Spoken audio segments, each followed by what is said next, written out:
이거 갖고 계시면 같이 보시면서 우리 하겠습니다. 이제 물고기 그림, 열왕기 상하 물고기 그림하고 뒤에는 열왕 도표 이렇게 있는 거죠. 예, 같이 보시면서 우리 함께 하겠습니다. 우리 이제 성경일동학교 우리 계속 우리 금요일 밤마다 함께 보고 있는데요. 지난 시간에 이제 열왕기 상하 우리 첫 번째 시간을 하면서 이제 열왕기 상하에서 열왕기의 저자가 우리에게 하고자 하는 메시지가 있다 이렇게 말씀을 드렸습니다.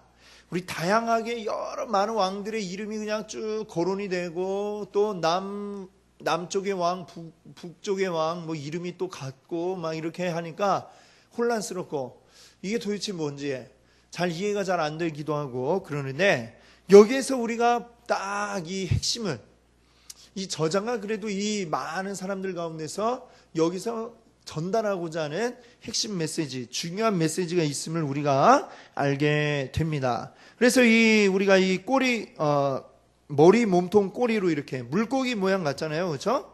예, 여기 이제 머리가 있고 또 몸통이 있고 꼬리가 있고 이렇게 보이는데, 여기에서 이제 지난 시간에는 우리가 머리 부분을 이제 말씀드렸죠. 열왕기는 누구 얘기부터 시작된다고 했죠? 솔로몬이죠. 이 다윗은 이제 이상적인 하나님이 이제 보여주시는 그 왕의 형태로서 바로 이러한 왕이 되어야 한다. 이 다윗이라고 하는 왕은 어떤 왕입니까? 이름은 왕이지만 진짜 왕이 아니고 바로 대리자인 왕. 이게 무슨 얘기냐? 하나님이 진짜 왕이 되어야 하고, 이 인간 왕은 뭐냐? 하나님의 대리자로서 이 나라를 다스리고 통치하는 왕이 되어야 한다. 이렇게 해서 보여주신 그 샘플로, 어떤 모델로 보여주신 왕이 바로 다윗이었습니다. 그리고 이제 열왕기는 이제 그 이후부터 솔로몬 때부터 이제 쭉 왕들의 이야기를 쭉 해나가는데, 솔로몬이 어떻습니까? 솔로몬이 처음에는 뭐 하나님께 아주 기쁨이 되는 말들을 하고 그랬잖아요. 하나님이 내가 너에게 뭘 줄까? 이랬더니 하나님 앞에 저에게 지혜를 주십시오. 왜? 하나님이 나에게 맡겨주신 이 나라를 잘 다스릴 수 있는 지혜를 주세요. 뭐 이렇게 참 하나님이 듣기에도 너무 기특한 이런 이야기를 딱 해서 참 하나님의 기쁨이 되었지만, 그 후에 어떻게 됩니까? 여러 많은 이 나라를 다스리는데 말하자면 인간적인 방법을 이제 쓰기 시작한 거죠. 주변 국가들의 이제 뭐 공주 이런 사람들과 정략 결혼을 이제 하고, 부인이 많아지고, 또 이방인들이 이제 그러니까 이방인들을 부인으로 맡게 되다 보니까 그들이 올 때에 어떻게 옵니까? 그냥 오는 게 아니라 자기가 섬기던 신을 그냥 들고 오는 거죠. 들고 와서 궁전 안에다가 이 이방 우상을 갖다 놓고 거기에 절하고 제사하고, 또 자기만 혼자 오는 게 아니라 이걸 할 수 있는 제사장도 데리고 오고, 나중에는 솔로몬까지도 그 앞에서 같이 절하고, 뭐 이런 모습이 결국 나오게 됐죠. 그래서 그 결과로 결국 이 나라가 둘로 갈라지게 됩니다. 그래서 여기 보시면 이제 둘로 갈라지잖아요. 그렇죠? 둘로 이렇게 북이스라엘, 남유다. 이 남쪽은 이제 유다고 북쪽은 이스라엘 이렇게 됩니다. 여기부터는 이제 이스라엘이 뭡니까? 북이스라엘을 지칭하는 말이 됩니다. 이스라엘 전체가 아니고요. 자, 그런데 중요한 거는 이제 이렇게 남과 북으로 갈라질 때에 북이스라엘의 첫 번째 왕이 누구냐면 이를테면 이 이스라엘의 노동운동가 뭐 이렇게도 이야기할 수 있을 것 같아요. 여로보암이 이제 막 그런 일을 했던 사람입니다. 그러다 백성들의 대표가 돼서 이제 르호보암이 왕이 됐을 때에 가갖고 이제 우리에게 짐을 덜어주세요 이렇게 했지만, 그때 이 르호보암이 일단 지혜도 부족하고, 결정적인 것은 하나님이 그가 그렇게 하도록 만드신 거죠.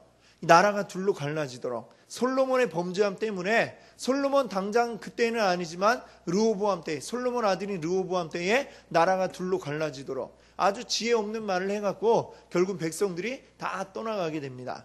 그래서 남쪽에는 이제 유다만 남고 나머지 지파들은 북이스라엘로 이렇게 갈라지게 되었습니다. 근데 여로보암이 이제 중요한 것은 뭐냐면 여로보암이 남북으로 이제 갈라지다 보니까 이제 매년마다 율법에 의하면 하나님 앞에 나아가서 3번씩 이제 절기를 가지고 하나님 앞에 너의 얼굴을 보여라 하지 않습니까? 이스라엘의 남자들은.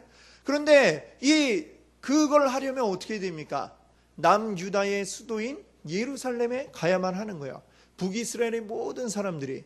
자, 그러면 자꾸 이게 막 교류가 생기고 이렇게 하다 보면 사람들 마음이 흔들릴까봐 아예 남유다에 가지 못하도록 만들어야지 해갖고 이제 베델과 단, 이 남쪽에는 베델, 저 북쪽에 단, 이 두 군데에다가 이제 신전을 만듭니다. 이제 제단을 만들어 갖고 거기에 송아지를 만들고 금으로 송아지를 만들고 이게 너희를 인도하여 낸 여호와 하나님이다. 이렇게 이야기를 하게 되는 것이죠.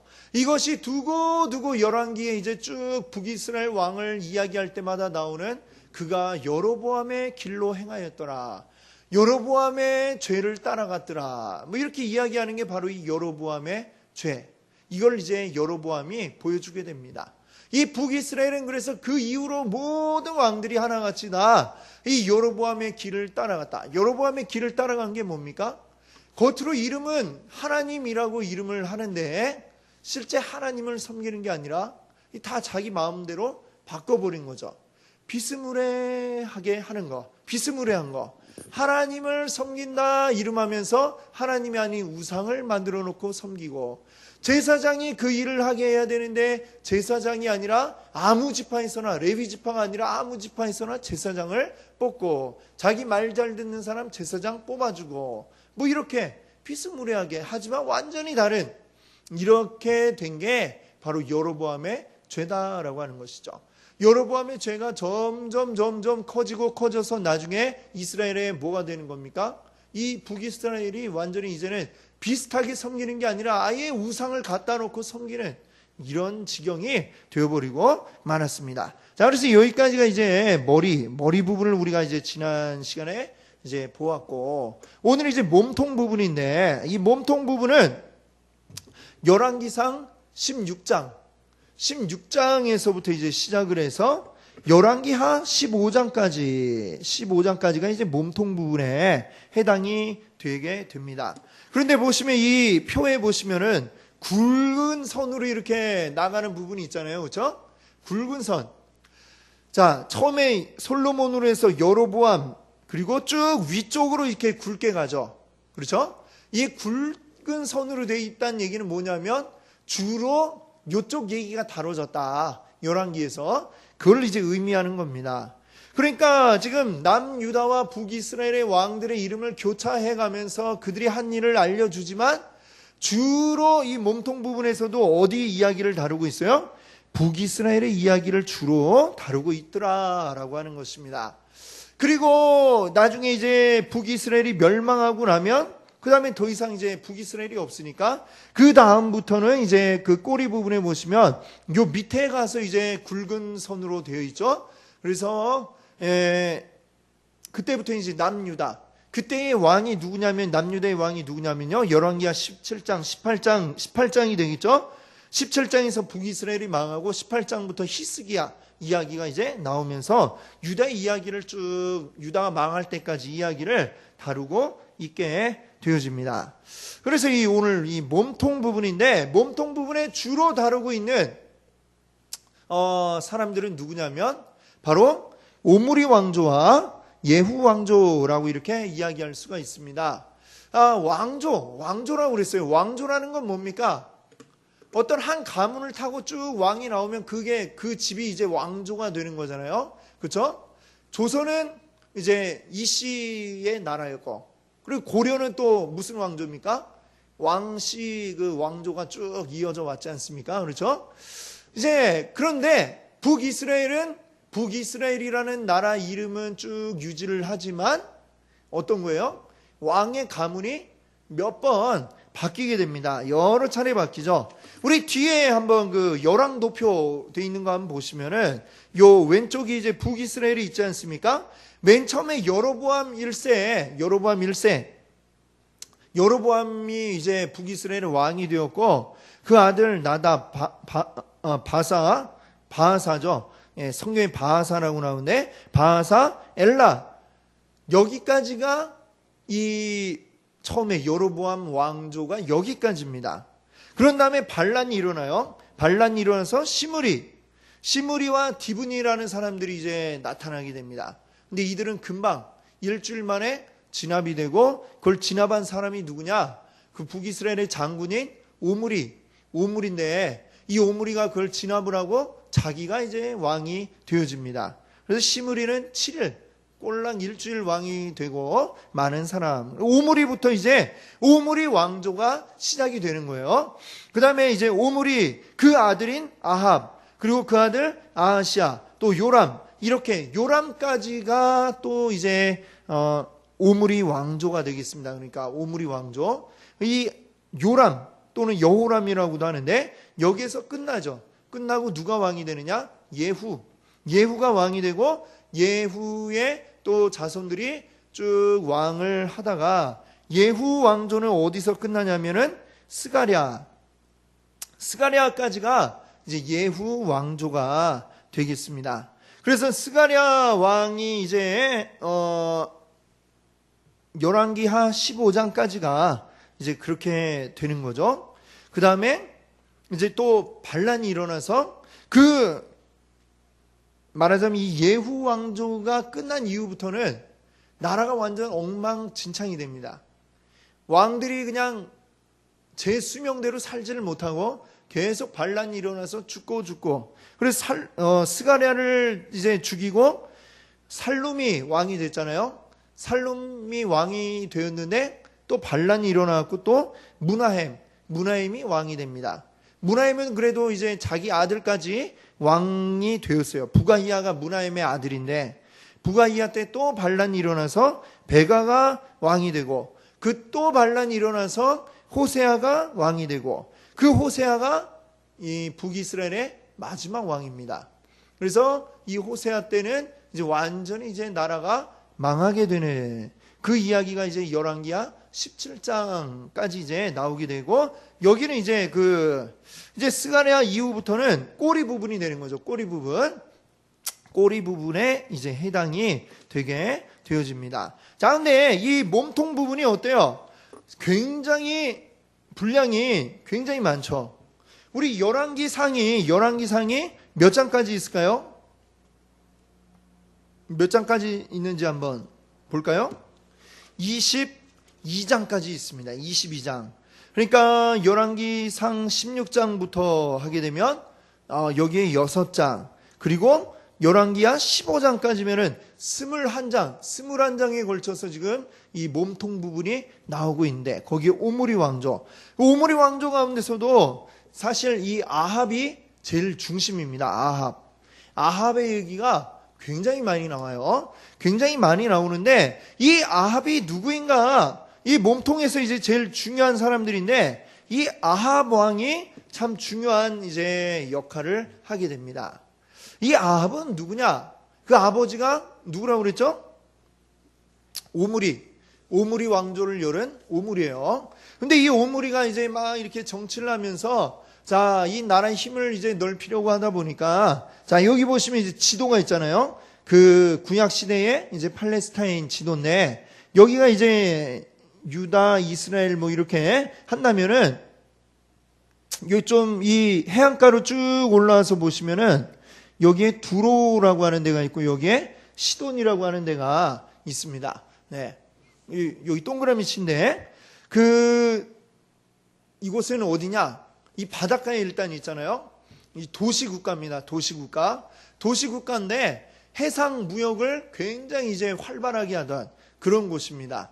이 시대에 아주 활발한 그 해상 활동을 함으로써 굉장한 이제 부를 축적하였고 그래서 아주 잘 나가는 그 나라가 바로 이 두로와 시돈이다. 그러니까 이 이스라엘보다 훨씬 이제 좀 북쪽으로 거의 레바논 가까이 이제 가 있어 그 해안가에 있는 두 도시인데 이 두로와 시돈과 돈독한 관계를 이제 유지하기 위해서 말하자면 이 시돈의 왕의 딸을 며느리로 데리고 오는 거예요. 그래서 이제 아합과 결혼을 하게 되는데 이 아합과 결혼한 그 아합의 부인, 그러니까 이름 우리 많이 들어보셨죠?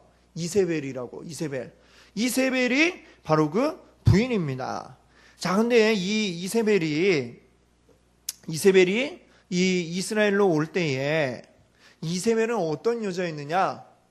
자기 나라의 그 섬기던 신, 그 신을 섬기는데 아주 신앙심이 깊은 그런 여자였다라고 하는 거죠. 근데 이 시도는 어떤 신을 섬겼느냐? 바알과 아세라를 이제 섬겼다라고 하는 것입니다. 이제 가나안 지역에 이제 많은 국가들이 바알과 아세라를 섬기고 있었죠.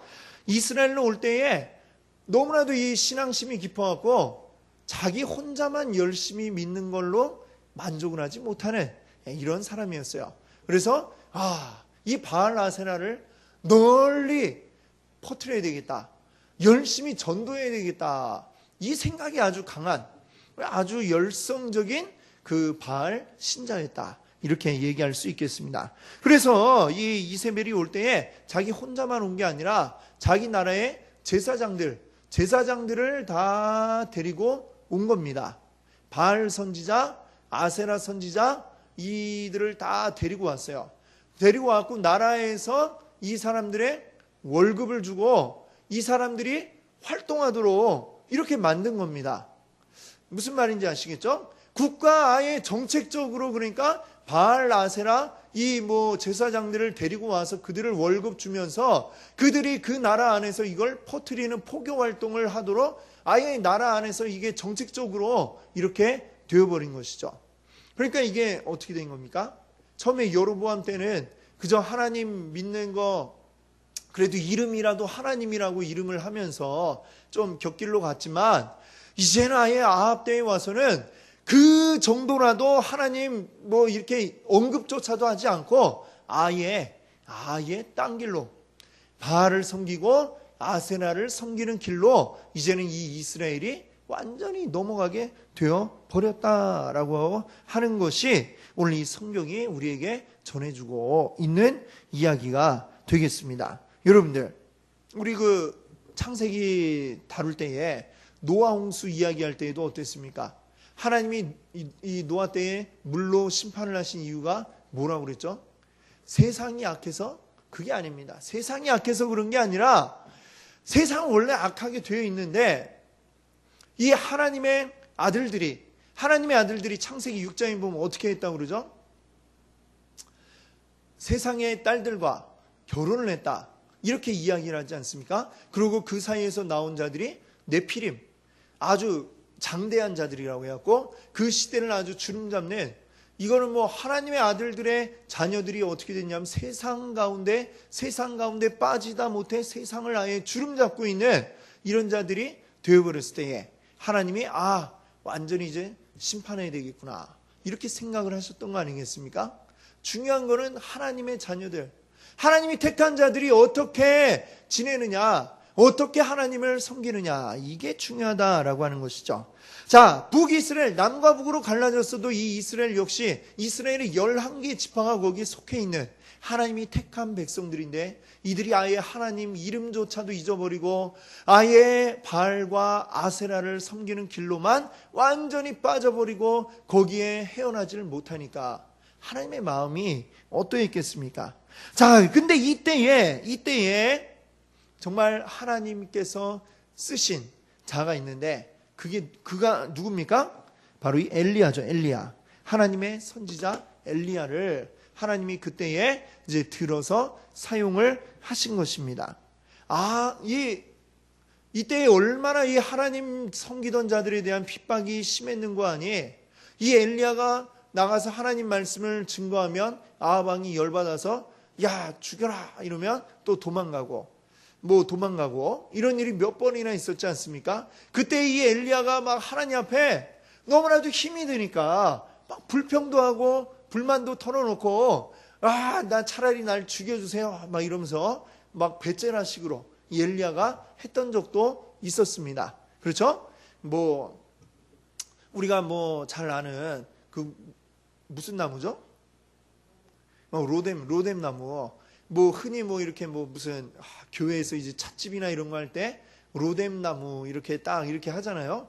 이 로뎀나무 밑에서 이 엘리야가 했던 일을 우리가 성경을 읽어보면 참 우와, 선지자도 이러했구나, 엘리야도. 그런 생각을 하지 않습니까? 그 밑에서 하나님 도대체 날 죽일 겁니까? 살릴 겁니까? 막 이렇게 원망을 하고 막 하면은 하나님이 까마귀를 통해서 또 막 먹을 걸 이렇게 가져다 주시고 냇물이 또 흘러서 먹게 하시고, 그래갖고 참 살아남는, 참 로뎀나무 기적의 그런 나무다, 이렇게도 이야기할 수 있을 것 같은데, 그때 막 엘리야가 그랬잖아요. 하나님, 이제는 나밖에 남질 않았습니다. 이랬더니 하나님이 엘리야야, 그래도 네 눈에 안 보여도 너 말고도 내가 700명이나 더 숨겨놨다, 그들을 준비시켜놨다, 뭐 이렇게 얘기하지 않습니까? 지금 이 이스라엘이 너무나도 악에 가득 차 있고 하나님의 이름은 완전히 다 사라진 것 같고, 하나님 이름을 외치는 자, 이 엘리야 한 사람 남은 것 같지만 하나님이 예비해 두신 자들이 그 시대에도 분명히 있었다라고 하는 것을 우리가 보게 되는 것입니다. 그리고 이 성경은 아합 왕과 엘리야의 모습을 계속해서 이제 대조해서 우리에게 보여주면서 결국은 이들이 결국에는 어떻게 되는가라고 하는 것을 우리에게 아주 극명하게 대비되게 보여주고 있는 것이죠. 이 엘리야는 어떻습니까? 너무나 고통스러운 시간들이었고 힘들고 괴로운 시간들이 많았죠. 하나님 앞에 차라리 날 죽이시오 막 이럴 정도로 힘들고 괴로웠던 것 같았지만, 하나님은 어떻게 하셨습니까? 이 엘리야가 마지막 때에 어떤 식으로 이 세상을 떠나갔습니까? 우리가 흔히 세상을 떠났다 이러면 죽었다 이렇게 되지만, 엘리야는 성경 가운데 보니까 죽음을 경험하지 않고 하늘로 뭐 타고 올라왔죠? 불병거를 타고 이렇게 확 올라간 이 모습이 나오지 않습니까? 아주 정말 영광 중에, 지금 이렇게 죽음을 경험하지 않고 이 땅에서 떠나간 자가 성경에 딱 두 사람 있죠. 두 사람. 그렇죠? 한 사람은 누굴까요? 누구게요? 예. 네? 엘리사 아니고, 이 한 명은 이 엘리야고, 한 사람은 창세기에 나오는데 에녹. 그렇죠. 에녹이죠. 에녹. 이 무드셀라를 낳았던 그 아버지 에녹. 이 에녹이 하나님과 동행하며 300년을 지나다가 이제 하나님께서 데려가셨다. 예, 이렇게 이야기하고 있죠. 그 모습들 우리가 떠올리는데, 이 엘리야가 그랬습니다. 엘리야가 죽음을 보지 않고 하나님께 들리워서 이 불병거를 타고 올라가는 이 이야기가 나오고 있죠. 반면에 이 엘리야를 그토록 핍박하던 이 아합은 어떻게 되었습니까? 아합은 죽을 때 모든 게 하나님 말씀하신 그 예언 따라서 그가 최후를 맞이하게 되는데, 그가 병거에서 피를 흘리고 뭐 그의 피를 개들이 뭐 핥아 먹으리라 뭐 이런 말 있잖아요. 그 말 그대로 진짜로 이루어졌죠. 그가 전쟁터에 가서 그래도 막 살아보겠다고 나름 머리를 써갖고 왕이 아닌 것처럼 다른 옷을 입고 막 이랬지만, 그냥 우연히 날라온 화살에 그냥 탁 맞아갖고 피 흘려서 죽게 되고, 그 병거를 물에다 이제 씻는데 동네 개들이 와갖고 막 그 피를 막 핥아먹고, 하나님 말씀 그대로 이루어지죠. 이 아합만 그렇게 됩니까? 그의 온 가족들에 대한 하나님의 예언이 그대로 이루어지고 성취되는 것을 우리가 보게 되죠. 그의 아내였던 이세벨, 이 이스라엘의 온 바알과 아세라를 퍼뜨렸던 이 이세벨도 끔찍한 죽음을 당하게 되고, 그리고 그 아들, 결국 이제 그 아들이 되겠죠. 마지막 이 누굽니까? 여호람이죠. 여호람까지도 역시 비참한 죽음을 맞이하게 되는 것을 성경은 우리에게 전해주고 있습니다. 이것이 곧 무엇이냐? 하나님이 아무리 이 땅 가운데 악이 가득할지라도 그 가운데 하나님의 말씀은 영영이 서게 하시는 것을 우리가 보게 되는 것이죠. 모든 게 엘리야가 예언했던 그대로, 엘리야가 살아 생전에 무엇을 예언했습니까? 예후에게 가고 예후에게 네가 장차 왕이 될 것이다. 그리고 그 뒤에는 또 이제 자기 제자 엘리사를 또 세우게 되죠. 네가 이 나라의 선지자가 되어서 일할 것이다. 또 다른 아람 나라의 왕까지도 그가 이제 예언을 해서 모든 상황들을 하나님 말씀 안에서 다 예언을 하고 예언이 이루어져서 아주 이스라엘이 큰 어려움을 겪게 되는 이 모습들을 또 우리가 보게 됩니다. 결국 우리는 이 모든 것들을 통해서 우리 하나님의 나라 용사들은 반드시 승리한다라고 하는 이러한 메시지를 우리가 여기서 볼 수 있는 것입니다. 아멘. 자, 이제 그 오므리 왕조, 예후 왕조. 예후 왕조는 바로 엘리야가 그에게 가서 기름 붓고 네가 왕이 될 것이다. 이렇게 했던 그 사람이 바로 예후입니다. 예후도 왕이 될 때에 그랬어요. 그 선지자를 통해서 기름 부었지 않습니까? 네가 장차 하나님 말씀대로만 잘 따른다면 하나님이 복을 주신다. 이렇게 약속을 했습니다. 그러나 이 예후도 역시 마찬가지로 여로보암이 왕이 될 때에도 그랬어요. 맨 처음에 여로보암이 왕이 될 때에도. 그런데 이 여로보암이 다른 악한 길로 가고 말았죠. 예후도 역시 그렇습니다. 예후도 처음에는 어떻게 했냐면은 머리를 써갖고 이 나라 안에 모든 바알 그리고 아세라 선지자들을 다 없애야지 이런 계획으로 어떤 일을 했냐면은 오히려 반대로 딱 공포를 한 겁니다. 내가 이 나라에 바알을 적극 장려할 테니 모든 그 섬기는 자들은 다 모이시오. 큰 잔치를 벌이겠다 하면서 오라고 그랬습니다. 오라고 그래갖고 그때 이제 숨어있던 사람들이 막 나타났죠. 온 나라 안에 한 명도 빠짐없이 다 왔는데 딱 오니까 잔치를 한다고 해놓고 문을 딱 잠가놓고 다 죽여라 그래갖고 그때 그냥 아주 그냥 씨를 말리는 참 하나님 보시기에 의로운 일도 했었지만 결국엔 이 예후도 역시 악한 길로 가게 되어버렸습니다. 예후와 그 자녀들 후손들이 쭉 계속해서 그 여로보암의 그 길을 따라서 이 악한 일들을 놓치를 않고 따라가게 되었던 것이죠. 그 가운데 이제 이 북이스라엘 가운데서도 제일 오랜 기간 동안 이제 왕좌에 있었던 왕의 이름이 뭐냐면 바로 여로보암 2세입니다. 여로보암 2세. 이름이 똑같이 여로보암인데 앞에 먼저 한 명이 있으니까 뒤에 사람은 2세가 되겠죠. 여로보암 2세인데 여로보암 2세가 왕이 되었을 때에 이때 정말 아합 못지않게 아주 악한 그런 왕으로 성경은 기록을 하고 있는 것이죠. 그러나 어떻게 보면 참 아이러니하게도 이때가 북이스라엘로서는 가장 이제 전성기였다. 뭐 이렇게 이야기할 수 있을 것 같아요. 한 왕이 오랜 기간 통치를 하면서 참 대외적으로 자기 인간적인 방법을 다 동원해 갖고 그러니까 이 나라를 하여튼 튼튼하게 그때 만들었던 것이죠. 그러나 이 전성기가 딱 지나가면 그 뒤부터는 뭡니까? 쇠퇴기로 접어들 수밖에 없죠. 정상이 딱 오르면 그 다음은 내리막으로 가는 게 참 이치인 것 같습니다. 그리고 북이스라엘도 이제 여로보암을 딱 기점으로 해서 내리막으로 치닫죠.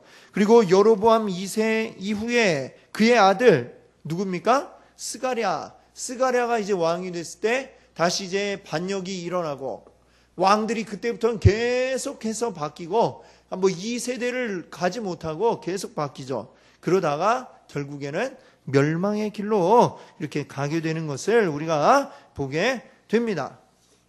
자, 근데 여기에서 이제 우리가 이제 기억해야 할 것이 열왕기 이제 내용이 어떻게 쭉 진행이 되는가 대략 아시겠죠? 요 물고기 모양 도표를 보시면 그렇게 해서 그 뒤부터는 또 유다 이야기로 이제 쭉 열왕기하 18장부터 나오는데 우리가 이제 기억을 할 것이 이 그림 예전에 했던 거 기억나시죠? 앞에. 예, 우리 쭉 구약 성경을 쭉 시간 연대 순으로 해서 이제 배열을 해놓은 게 바로 이 그림 아니었습니까? 그렇죠? 그때에 이제 창출, 민수, 삿삼, 왕 이렇게 이 열왕기잖아요. 열왕기 그렇죠? 열왕기 밑에 요 빨간 거 이거 뭐죠 이게? 빨간 거 여기 보니까 뭐라고 해놨죠? 예언서죠. 예언서 많이 있는데 예언서들이 시간상 여기에 12권이 여기 열왕기에 포함이 된다.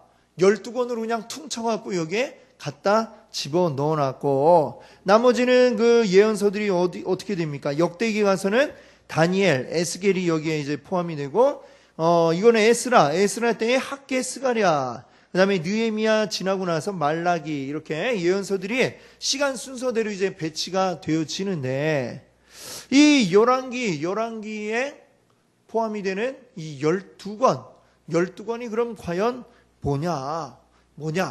이게 지금 궁금하지 않습니까? 그렇죠? 요것은 이제 다시 우리 요 물고기표로 이제 딱 오시게 되면, 여기 이제 네모 박스가 있어요. 네모 박스가 있죠?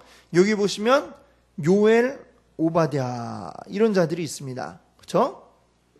요엘, 오바댜 선지자들이죠. 이때 이 사람들은 어느 때에 이제 선지자였느냐? 바로 여호람 왕 때다. 이렇게 말씀드릴 수가 있네. 자, 이 여호람 왕 때가 어느 때냐? 이 여호사밧, 그 앞에가 여호사밧이죠. 여호사밧은 하나님을 잘 섬긴 왕으로 이 열왕기에 묘사됩니다만, 또 한편으로는 북이스라엘의 그 아합 왕하고 굉장히 사이가 좋았다, 이런 왕으로 또 묘사되고 있습니다.